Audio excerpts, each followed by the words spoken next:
She said it while painting her lips red, the same shade she used when she wanted attention. Real men don't care if their wives kiss and party with other men. They sit and watch. She laughed when she said it. I didn't. I looked at her reflection in the mirror, confident, cruel, and utterly convinced that I'd never leave. She loved the idea of power more than she ever loved me. So I gave her the silence she mistook for weakness. That night, when she left for another girls' night, I stared at the open wine bottle on the counter. The cork sat beside my wedding band. One symbol of celebration, one of confinement. She thought she could humiliate me into submission. She had no idea who she married. We were perfect once, at least that's what the photos said. Smiling vacations, anniversary dinners, filtered sunsets. Behind every picture, though, was her phone turned face down, a half smile when a name flashed, a new perfume she claimed was just from the store. I ignored the signs longer than I should have. You learn to explain away betrayal when you're still in love with the liar. But love dies quietly. It doesn't explode. It starves. And the day she said those words about real men, I stopped feeding it. It wasn't hard to find the truth. Cheaters are never as clever as they think. The moment she said, "I'm going out with Maya tonight," I already knew Maya was on a work trip. A quick check of location sharing confirmed it. A hotel downtown, suite 1109. Her name on the reservation. His name on the payment. The man was someone she once said was like a brother. They always are. I didn't confront her that night. I didn't throw things or demand answers. I sat in silence, watching her keycard flash green on a security feed I had quietly accessed. That was the moment I shifted, from hurt to calculation. I stopped reacting. I started arranging. She thought I was distracted when I stayed up late at my laptop, but I was building my escape. The job offer across the country, the one she mocked. "You'll never get that position, babe. They want someone with connections." She laughed when she said it. I applied anyway. I didn't tell her when I got the interview. I didn't tell her when I passed the final round. I told her only when the offer letter hit my inbox and her smirk cracked for the first time.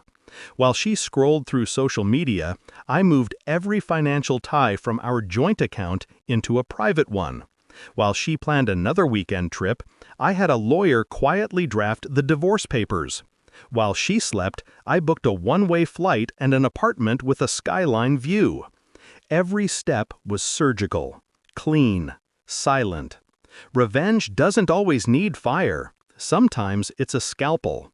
The morning I left, I didn't say goodbye. I just packed my things, carefully, calmly, and left my ring on the counter where the wine cork used to be. She woke up to a half-empty closet and an empty bed. By the time she realized I was gone, I was already 30,000 feet above her, watching the city shrink beneath me. Freedom doesn't roar, it hums. When I landed, I turned my phone on. 47 missed calls, 3 voicemails. The first, angry. The second, desperate. The third, crying. I didn't listen to the end. Instead, I unlocked the door to my new penthouse. Floor-to-ceiling windows.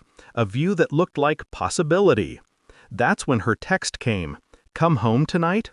I stood there for a moment, phone in my hand, city lights flickering like applause.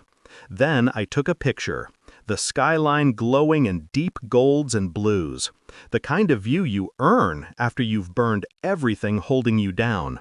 I sent it back with a message, "Already home." She didn't reply for hours.